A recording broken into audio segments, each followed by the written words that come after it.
Chapter 1. The Sound of the Shell. The boy with fair hair lowered himself down the last few feet of rock and began to pick his way toward the lagoon. Though he had taken off his school sweater and trailed it now from one hand, his gray shirt stuck to him and his hair was plastered to his forehead. All around him, the long scar smashed into the jungle was a bath of heat. He was clambering heavily among the creepers and broken trunks when a bird, a vision of red and yellow, flashed upwards with a witch-like cry, and this cry was echoed by another. "Hi," it said. "Wait a minute." The undergrowth at the side of the scar was shaken, and a multitude of raindrops fell pattering. "Wait a minute," the voice said. "I got caught up." The fair boy stopped and jerked his stockings with an automatic gesture that made the jungle seem for a moment like the home counties. The voice spoke again. "I can't hardly move with all these creeper things." The owner of the voice came backing out of the undergrowth so that twigs scratched on a greasy windbreaker. The naked crooks of his knees were plump, caught and scratched by thorns. He bent down, removed the thorns carefully, and turned around. He was shorter than the fair boy and very fat. He came forward, searching out safe lodgments for his feet, and then looked up through thick spectacles. "Where's the man with the megaphone?" The fair boy shook his head. "This is an island. At least I think it's an island. That's a reef out in the sea. Perhaps there aren't any grown-ups anywhere." The fat boy looked startled. "There was that pilot, but he wasn't in the passenger cabin. He was up in front." The fair boy was peering at the reef through screwed-up eyes. "All them other kids," the fat boy went on. "Some of them must have got out. They must have, mustn't they?" The fair boy began to pick his way as casually as possible toward the water. He tried to be offhand and not too obviously uninterested, but the fat boy hurried after him. "Aren't there any grown-ups at all?" "I don't think so." The fair boy said this solemnly, but then the delight of a realized ambition overcame him. In the middle of the scar, he stood on his head and grinned at the reversed fat boy. "No grown-ups."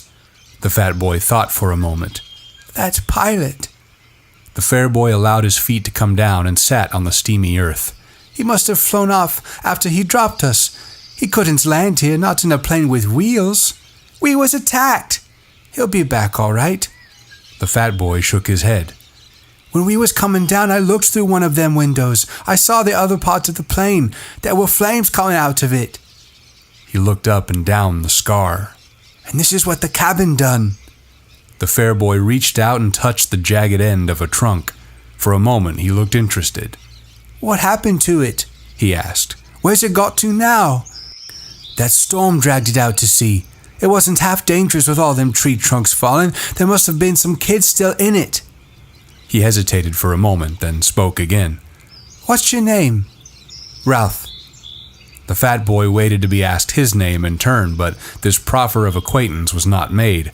The fair boy called Ralph smiled vaguely, stood up, and began to make his way once more toward the lagoon. The fat boy hung steadily at his shoulder. "I expect there's lots more of us scattered about. You haven't seen any others, have you?" Ralph shook his head and increased his speed. Then he tripped over a branch and came down with a crash. The fat boy stood by him, breathing hard. "My auntie told me not to run," he explained, "on account of my asthma." "Asthma?" "That's right. Can't catch my breath. I was the only boy in our school that had asthma," said the fat boy with a touch of pride. "And I've been wearing specs since I was 3. He took off his glasses and held them out to Ralph, blinking and smiling, and then started to wipe them against his grubby windbreaker. An expression of pain and inward concentration altered the pale contours of his face. He smeared the sweat from his cheeks and quickly adjusted the spectacles on his nose. "Dem fruit!" He glanced around the scar. "Dem fruit," he said. "I expect—" He put on his glasses, waded away from Ralph, and crouched down among the tangled foliage. "I'll be out again in just a minute." Ralph disentangled himself cautiously and stole away through the branches.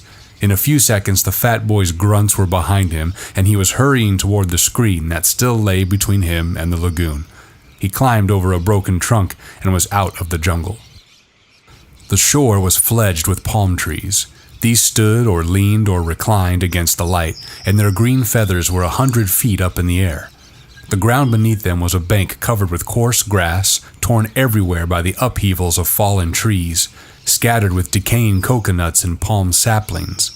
Behind this was the darkness of the forest proper and the open space of the scar. Ralph stood, one hand against a gray trunk, and screwed up his eyes against the shimmering water.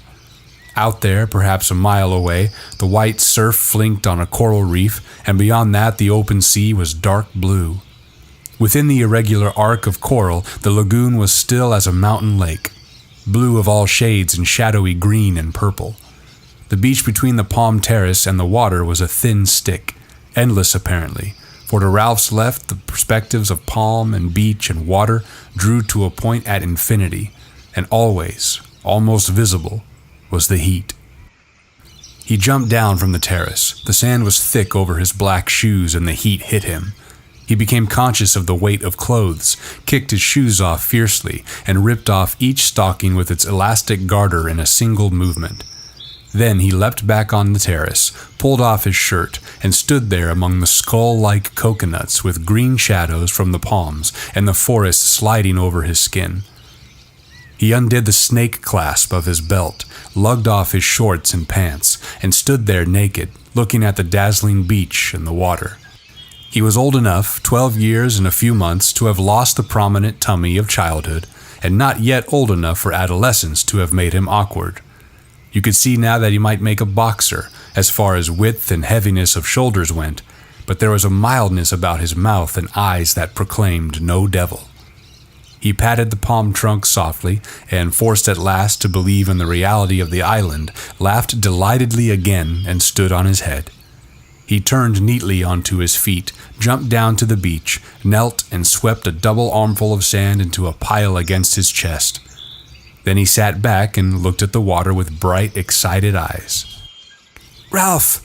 The fat boy lowered himself over the terrace and sat down carefully, using the edge as a seat. "I'm sorry I've been such a time. Them fruit." He wiped his glasses and adjusted them on his button nose. The frame had made a deep pink V on the bridge.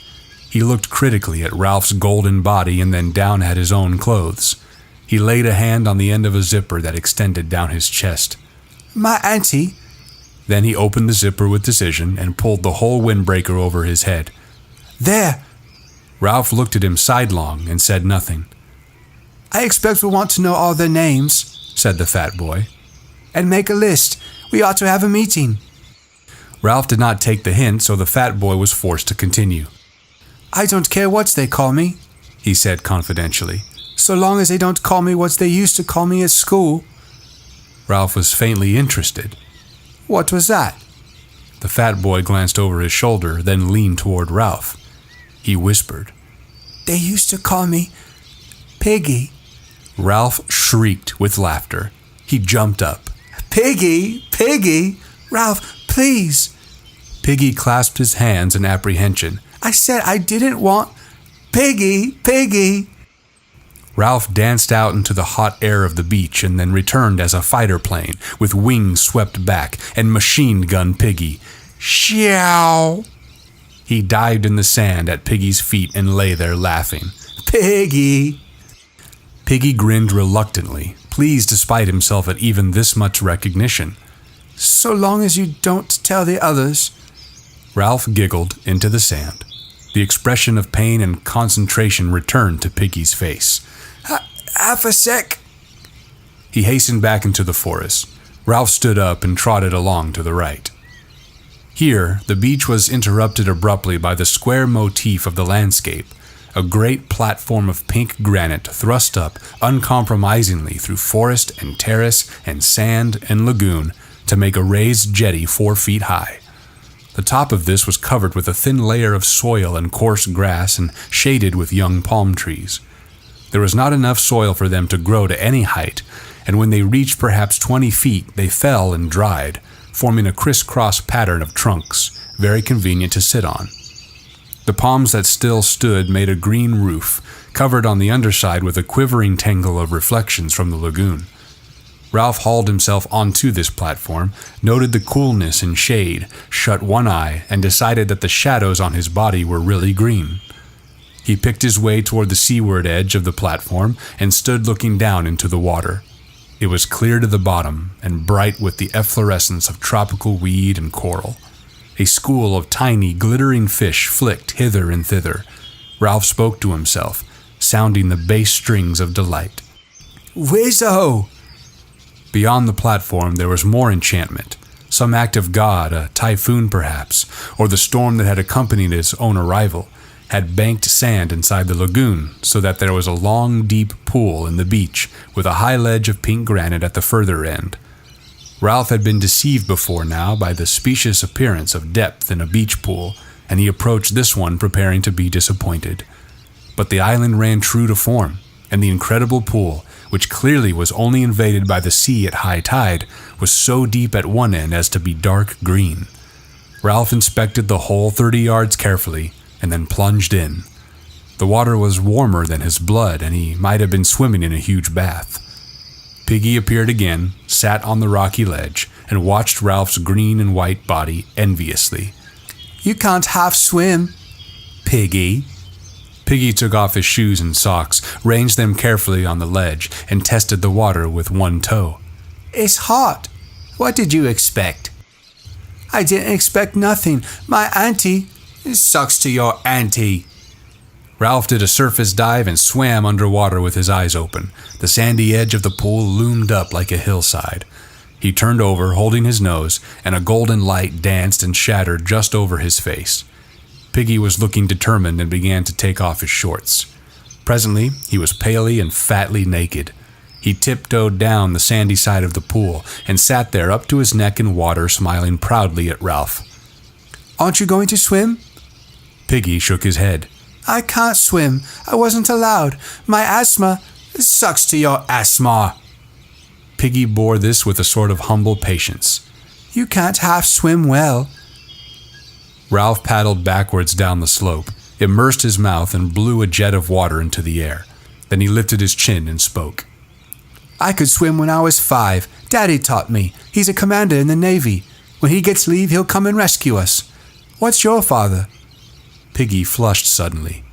"My dad's dead," he said quickly. "And my mum?" He took off his glasses and looked vainly for something with which to clean them. "I used to live with my auntie. She kept a candy store. I used to get ever so many candies, as many as I liked." "When will your dad rescue us?" "Soon as he can." Piggy rose, dripping from the water, and stood naked, cleaning his glasses with a sock. The only sound that reached them now through the heat of the morning was the long, grinding roar of the breakers on the reef. "How does he know we're here?" Ralph lolled in the water. Sleep enveloped him like the swathing mirages that were wrestling with the brilliance of the lagoon. "How does he know we're here?" "Because," thought Ralph. Because. The roar from the reef became very distant. "They'd tell him at the airport." Piggy shook his head, put on his flashing glasses, and looked down at Ralph. "Not them. Didn't you hear what the pilot said about the atom bomb? They're all dead." Ralph pulled himself out of the water, stood facing Piggy, and considered this unusual problem. Piggy persisted. "This an island, isn't it?" "I climbed a rock," said Ralph slowly, "and I think this is an island." "They're all dead," said Piggy. "And this is an island. Nobody don't know we're here. Your dads don't know. Nobody don't know." His lips quivered, and the spectacles were dimmed with mist. "We may stay here till we die." With that word, the heat seemed to increase till it became a threatening weight, and the lagoon attacked them with a blinding effulgence. "Get my clothes," muttered Ralph. "Along there."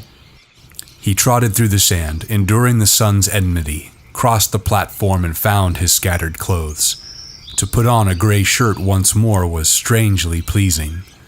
Then he climbed the edge of the platform and sat in the green shade on a convenient trunk. Piggy hauled himself up, carrying most of his clothes under his arms.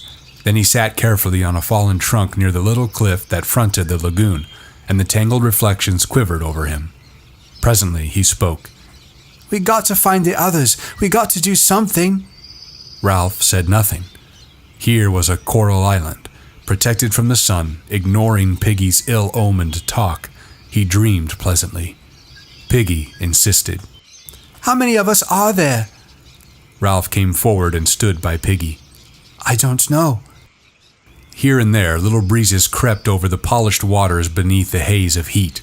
When these breezes reached the platform, the palm fronds would whisper, so that spots of blurred sunlight slid over their bodies or moved like bright winged things in the shade. Piggy looked up at Ralph. All the shadows on Ralph's face were reversed, green above, bright below from the lagoon. A blur of sunlight was crawling across his hair. We got to do something. Ralph looked through him. Here at last was the imagined but never fully realized place leaping into real life. Ralph's lips parted in a delighted smile, and Piggy, taking the smile to himself as a mark of recognition, laughed with pleasure. If it really is an island, what's that? Ralph had stopped smiling and was pointing into the lagoon. Something creamy lay among the ferny weeds. A stone. No, a shell. Suddenly, Piggy was abubble with decorous excitement. It's right, it's a shell. I seen one like that before, on someone's back wall. A conch, he called it.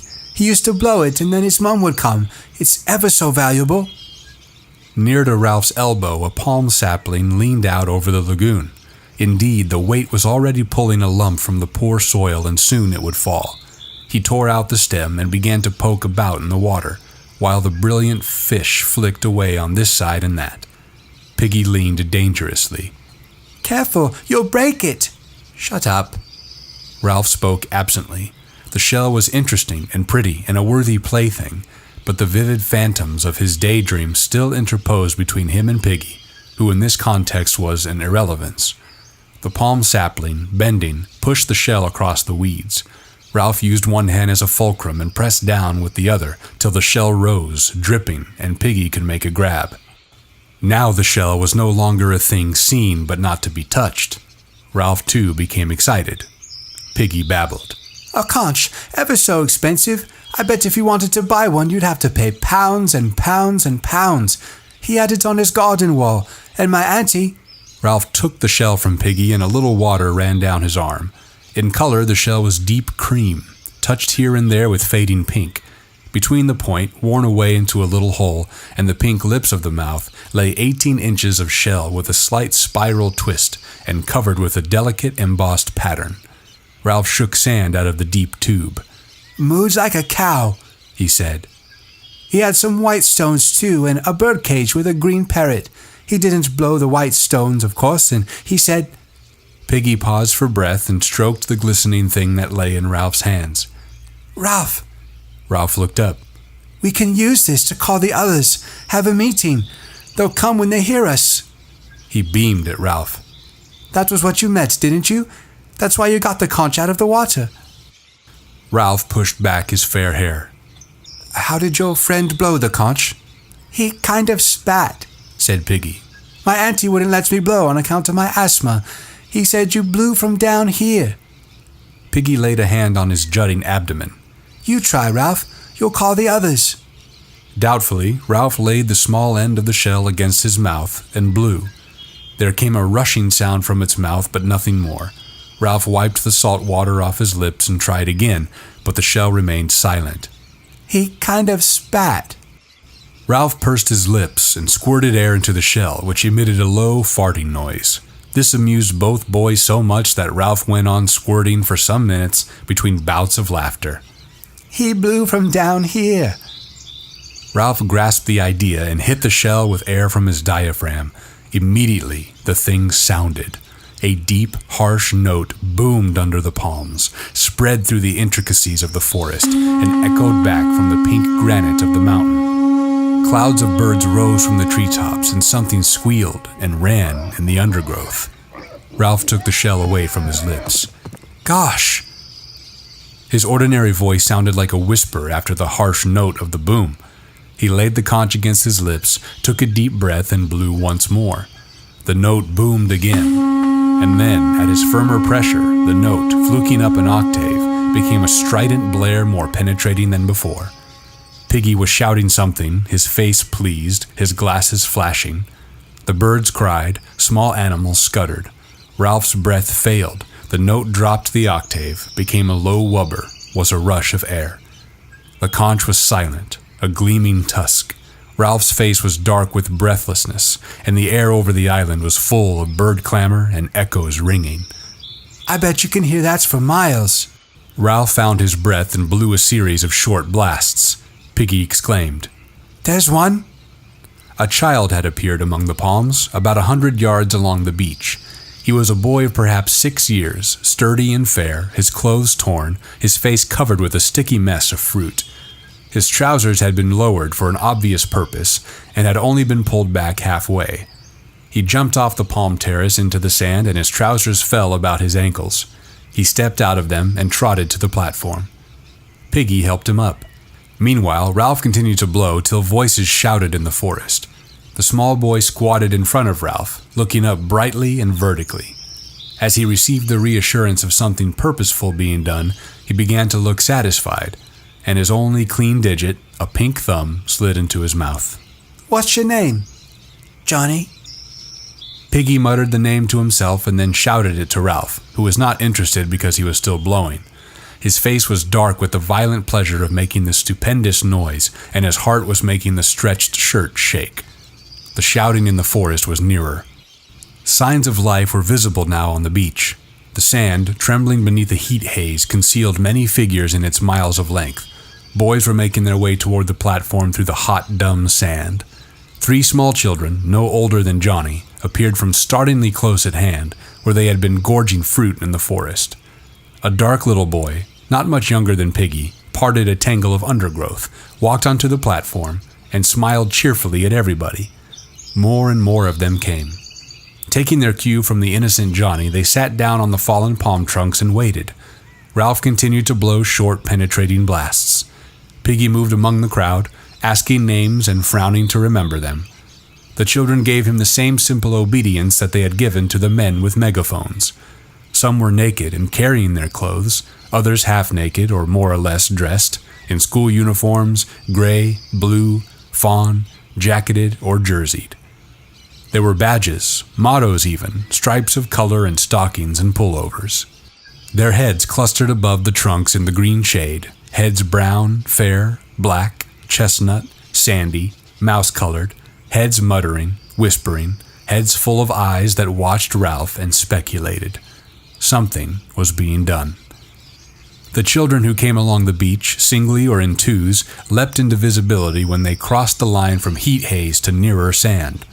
Here, the eye was first attracted to a black bat-like creature that danced on the sand, and only later perceived the body above it. The bat was the child's shadow, shrunk by the vertical sun to a patch between the hurrying feet. Even while he blew, Ralph noticed the last pair of bodies that reached the platform above a fluttering patch of black. The 2 boys, bullet-headed and with hair like tow, flung themselves down and lay grinning and panting at Ralph like dogs. They were twins, and the eye was shocked and incredulous at such cheery duplication. They breathed together, they grinned together, they were chunky and vital. They raised wet lips at Ralph, for they seemed provided with not quite enough skin, so that their profiles were blurred and their mouths pulled open. Piggy bent his flashing glasses to them and could be heard between the blasts, repeating their names. Sam, Eric. Sam, Eric. Then he got muddled. The twins shook their heads and pointed at each other, and the crowd laughed. At last, Ralph ceased to blow and sat there, the conch trailing from one hand, his head bowed on his knees. As the echoes died away, so did the laughter, and there was silence. Within the diamond haze of the beach, something dark was fumbling along. Ralph saw it first and watched till the intentness of his gaze drew all eyes that way. Then the creature stepped from mirage onto clear sand, and they saw that the darkness was not all shadow, but mostly clothing. The creature was a party of boys, marching approximately in step, in 2 parallel lines, and dressed in strangely eccentric clothing. Shorts, shirts, and different garments they carried in their hands, but each boy wore a square black cap with a silver badge on it. Their bodies, from throat to ankle, were hidden by black cloaks which bore a long silver cross on the left breast, and each neck was finished off with a ham-bone frill. The heat of the tropics, the descent, the search for food, and now this sweaty march along the blazing beach had given them the complexions of newly washed plums. The boy who controlled them was dressed in the same way, though his cap badge was golden. When his party was about 10 yards from the platform, he shouted an order, and they halted, gasping, sweating, swaying in the fierce light. The boy himself came forward, vaulted onto the platform with his cloak flying, and peered into what to him was almost complete darkness. "Where's the man with the trumpet?" Ralph, sensing his sun-blindness, answered him. "There's no man with a trumpet, only me." The boy came close and peered down at Ralph, screwing up his face as he did so. What he saw of the fair-haired boy with the creamy shell on his knees did not seem to satisfy him. He turned quickly, his black cloak circling. "Isn't there a ship, then?" Inside the floating cloak, he was tall, thin, and bony, and his hair was red beneath the black cap. His face was crumpled and freckled and ugly, without silliness.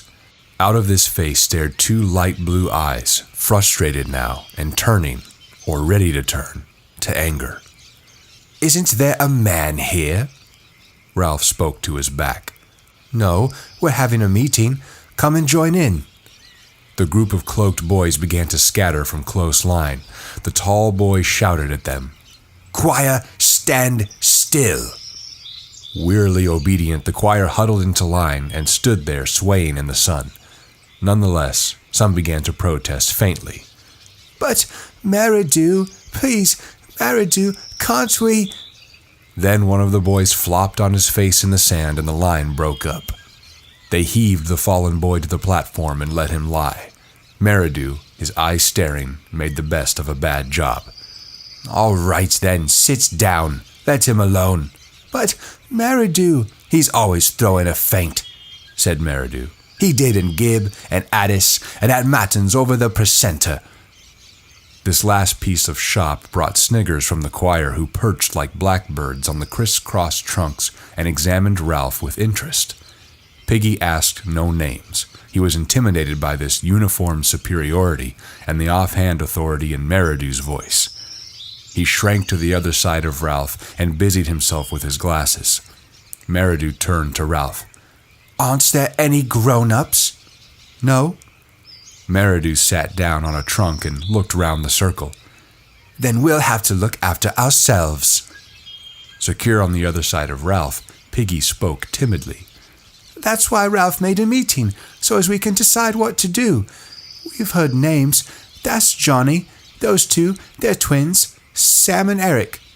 Which is Eric? You? No, you're Sam. I'm Sam, and I'm Eric. We'd better all have names," said Ralph. "So I'm Ralph." "We got most names," said Piggy. "Got 'em just now." "Kids' names," said Merridew. "Why should I be Jack? I'm Merridew." Ralph turned to him quickly. This was the voice of one who knew his own mind.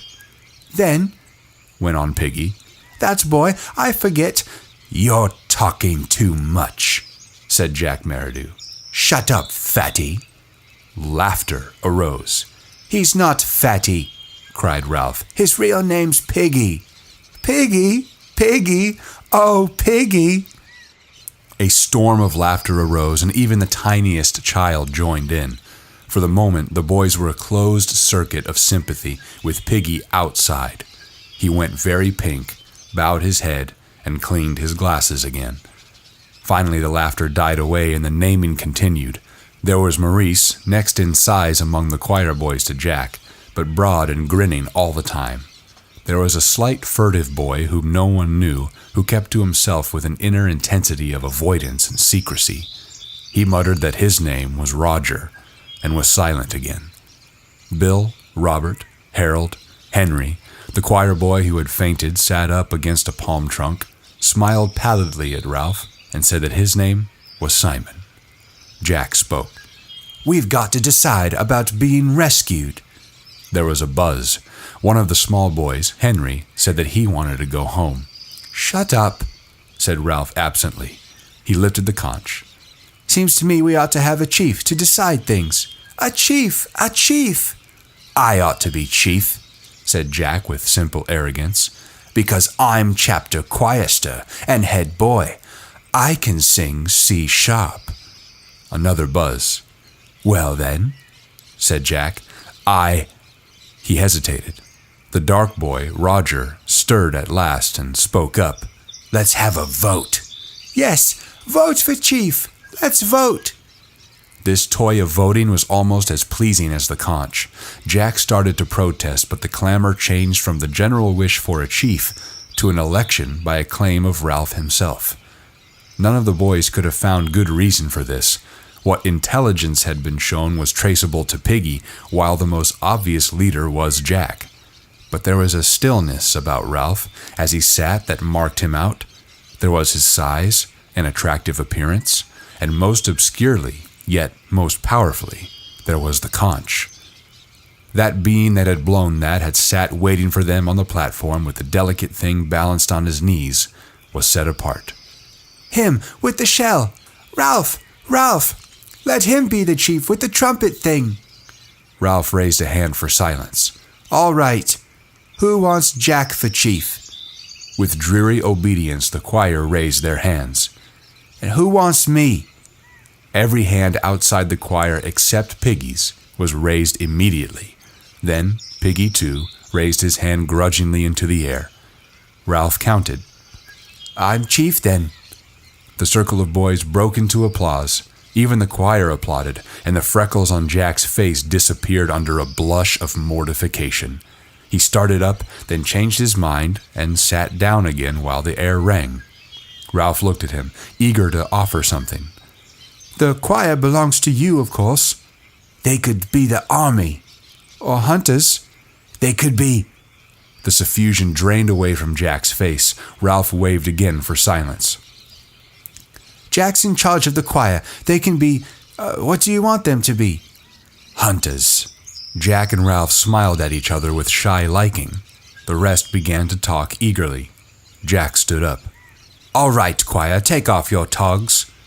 As if released from class, the choir boys stood up, chattered, piled their black cloaks on the grass. Jack laid his on the trunk by Ralph. His gray shorts were sticking to him with sweat. Ralph glanced at them admiringly, and when Jack saw his glance, he explained. "I tried to get over that hill to see if there was water all around, but your shell called us." Ralph smiled and held up the conch for silence. "Listen, everybody. I've got to have time to think things out. I can't decide what to do straight off. If this isn't an island, we might be rescued straight away. So we've got to decide if this is an island. Everybody must stay around here and wait and not go away. 3 of us. If we take more, we'd all get mixed and lose each other. 3 of us will go on an expedition and find out. I'll go, and Jack and... He looked around the circle of eager faces. There was no lack of boys to choose from. "And Simon." The boys round Simon giggled, and he stood up, laughing a little. Now that the pallor of his faint was over, he was a skinny, vivid little boy, with a glance coming up from under a hut of straight hair that hung down, black and coarse. He nodded at Ralph. "I'll come." "And I..." Jack snatched from behind him a sizable sheath knife and clouted it into a trunk. The buzz rose and died away. Piggy stirred. "I'll come." Ralph turned to him. "You're no good on a job like this." "All the same..." "We don't want you," said Jack flatly. 3's enough." Piggy's glasses flashed. "I was with him when he found the conch. I was with him before anyone else was." Jack and the others paid no attention. There was a general dispersal. Ralph, Jack, and Simon jumped off the platform and walked along the sand past the bathing pool. Piggy hung bumbling behind them. "If Simon walks in the middle of us," said Ralph, "then we could talk over his head." The 3 of them fell into step. This meant that every now and then Simon had to do a double shuffle to catch up with the others. Presently, Ralph stopped and turned back to Piggy. "Look." Jack and Simon pretended to notice nothing. They walked on. "You can't come." Piggy's glasses were misted again, this time with humiliation. "You told him, after what I said." His face flushed. His mouth trembled. "After I said I didn't want..." "What on earth are you talking about?" "About being called Piggy. I said I didn't care as long as they didn't call me Piggy, and I said not to tell, and then you went and said straight out." Stillness descended on them. Ralph, looking with more understanding at Piggy, saw that he was hurt and crushed. He hovered between the two courses of apology or further insult. "Better Piggy than Fatty," he said at last, with the directness of genuine leadership. "And anyway, I'm sorry if you feel like that. Now go back, Piggy, and take names. That's your job. So long." He turned and raced after the other two. Piggy stood, and the rose of indignation faded slowly from his cheeks. He went back to the platform. The three boys walked briskly on the sand. The tide was low, and there was a strip of weed-strewn beach that was almost as firm as a road. A kind of glamour was spread over them and the scene, and they were conscious of the glamour and made happy by it. They turned to each other, laughing excitedly, talking, not listening. The air was bright. Ralph, faced by the task of translating all this into an explanation, stood on his head and fell over. When they had done laughing, Simon stroked Ralph's arm shyly, and they had to laugh again. "Come on," said Jack presently. "We're explorers." "We'll go to the end of the island," said Ralph, "and look round the corner, if it is an island." Now, toward the end of the afternoon, the mirages were settling a little. They found the end of the island quite distinct and not magicked out of shape or sense. There was a jumble of the usual squareness, with one great block sitting out in the lagoon. Seabirds were nesting there. "Like icing," said Ralph. "on a pink cake." "We shan't see round this corner," said Jack. "Because there isn't one, only a slow curve, and you can see the rocks get worse." Ralph shaded his eyes and followed the jagged outline of the crags up toward the mountain. This part of the beach was nearer the mountain than any other that they had seen. "We'll try climbing the mountain from here," he said. "I should think this is the easiest way. There's less of that jungly stuff and more pink rock. Come on." The three boys began to scramble up. Some unknown force had wrenched and shattered these cubes so they lay askew, often piled diminishingly on each other. The most usual feature of the rock was a pink cliff surmounted by a skewed block, and that again surmounted, and that again, till the pinkness became a stack of balanced rock projecting through the looped fantasy of the forest creepers. Where the pink cliffs rose out of the ground, there were often narrow tracks winding upwards. They could edge along them, deep in the plant world, their faces to the rock. "What made this track?" Jack paused, wiping the sweat from his face. Ralph stood by him, breathless. "Men?" Jack shook his head. "Animals." Ralph peered into the darkness under the trees. The forest minutely vibrated. "Come on." The difficulty was not the steep ascent around the shoulders of rock, but the occasional plunges through the undergrowth to get to the next path. Here, the roots and stems of creepers were in such tangles that the boys had to thread through them like pliant needles. Their only guide, apart from the brown ground and occasional flashes of light through the foliage, was the tendency of slope. Whether this hole, laced as it was with the cables of creeper, stood higher than that. Somehow, they moved up. Immured in these tangles, at perhaps their most difficult moment, Ralph turned with shining eyes to the others. "Wacko! Wizard! Smashing!" The cause of their pleasure was not obvious. All three were hot, dirty, and exhausted. Ralph was badly scratched. The creepers were as thick as their thighs and left little but tunnels for further penetration. Ralph shouted experimentally, and they listened to the muted echoes. "This is real exploring," said Jack. "I bet nobody's been here before." "We ought to draw a map," said Ralph. "Only we haven't any paper." "We could make scratches on bark," said Simon, "and rub black stuff in." Again came the solemn communion of shining eyes in the gloom. "Wacko! Wizard!" There was no place for standing on Wud's head. This time, Ralph expressed the intensity of his emotion by pretending to knock Simon down, and soon they were a happy, heaving pile in the underdusk. When they had fallen apart, Ralph spoke first. "Got to get on." The pink granite on the next cliff was further back from the creepers and trees so that they could trot up the path. This again led into more open forest so that they had a glimpse of the spread sea. With openness came the sun. It dried the sweat that had soaked their clothes in the dark, damp heat. At last, the way to the top looked like a scramble over pink rock with no more plunging through darkness.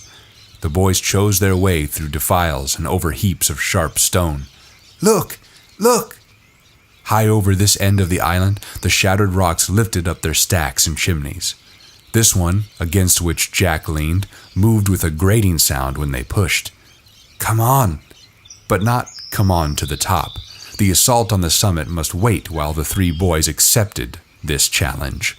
The rock was as large as a small motor car. Heave! Sway back and forth. Catch the rhythm. Heave! Increase the swing of the pendulum. Increase, increase. Come up and bear against that point of furthest balance. Increase, increase. Heave! The great rock loitered, poised on one toe, decided not to return, moved through the air, fell, struck, turned over, leapt droning through the air and smashed a deep hole in the canopy of the forest. Echoes and birds flew, white and pink dust floated. The forest further down shook as with the passage of an enraged monster. And then the island was still. Wacko! Like a bomb! Wow! Not for 5 minutes could they drag themselves away from this triumph. But they left at last. The way to the top was easy after that. As they reached the last stretch, Ralph stopped. Golly! They were on the lip of a circular hollow in the side of the mountain. This was filled with a blue flower, a rock plant of some sort, and the overflow hung down the vent and spilled lavishly among the canopy of the forest. The air was thick with butterflies, lifting, fluttering, settling. Beyond the hollow was the square top of the mountain, and soon they were standing on it. They had guessed before that this was an island, clambering among the pink rocks, with the sea on either side, and the crystal heights of air. They had known by some instinct that the sea lay on every side, but there seemed something more fitting in leaving the last word till they stood on the top and could see a circular horizon of water. Ralph turned to the others. This belongs to us. It was roughly boat-shaped, humped near this end with behind them the jumbled descent to the shore. On either side, rocks, cliffs, treetops, and a steep slope. Forward there, the length of the boat, a tamer descent, tree-clad, with hints of pink, and then the jungly flat of the island, dense green, but drawn at the end to a pink tail. There, where the island petered out in water, was another island, a rock, almost detached, standing like a fort, facing them across the green with one bold pink bastion. The boys surveyed all this, then looked out to sea. They were high up, and the afternoon had advanced. The view was not robbed of sharpness by mirage. That's a reef, a coral reef. I've seen pictures like that. The reef enclosed more than one side of the island, lying perhaps a mile out and parallel to what they now thought of as their beach. The coral was scribbled in the sea as though a giant had bent down to reproduce the shape of the island in a flowing chalk line, but tired before he had finished.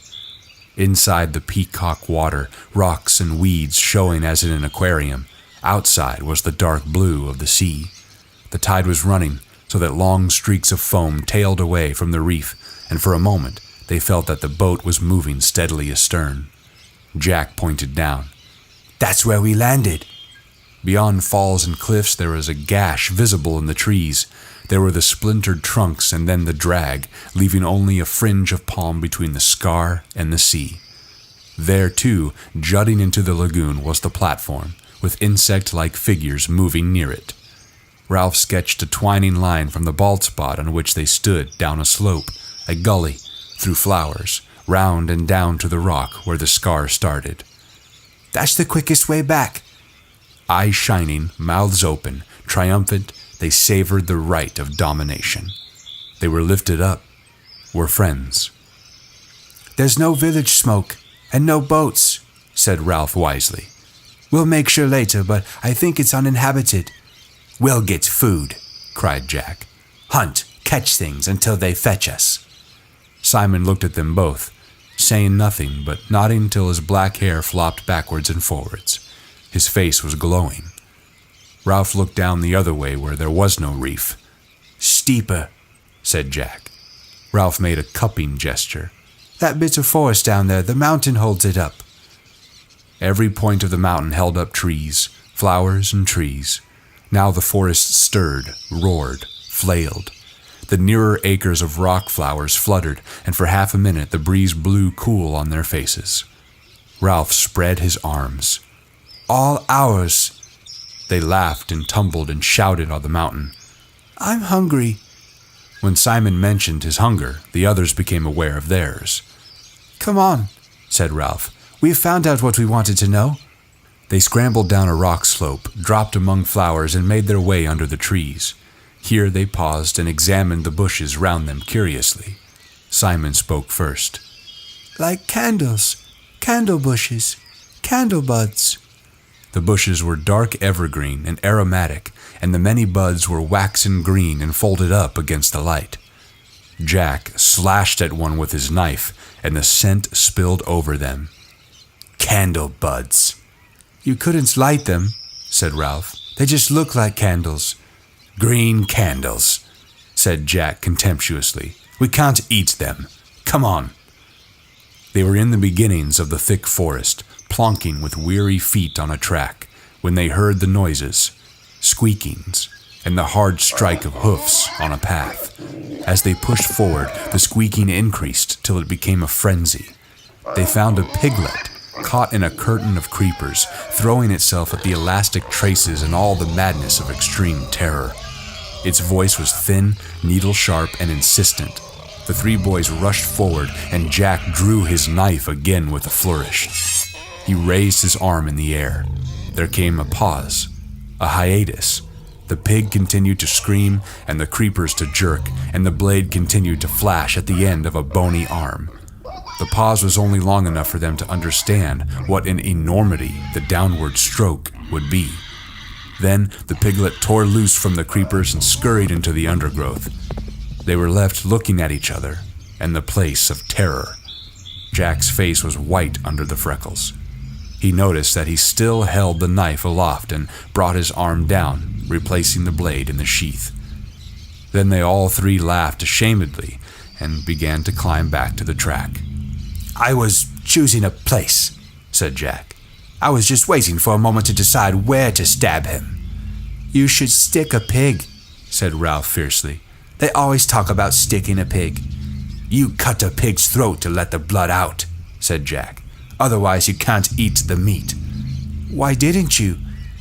They knew very well why he hadn't, because the enormity of the knife descending and cutting into living flesh, because of the unbearable blood.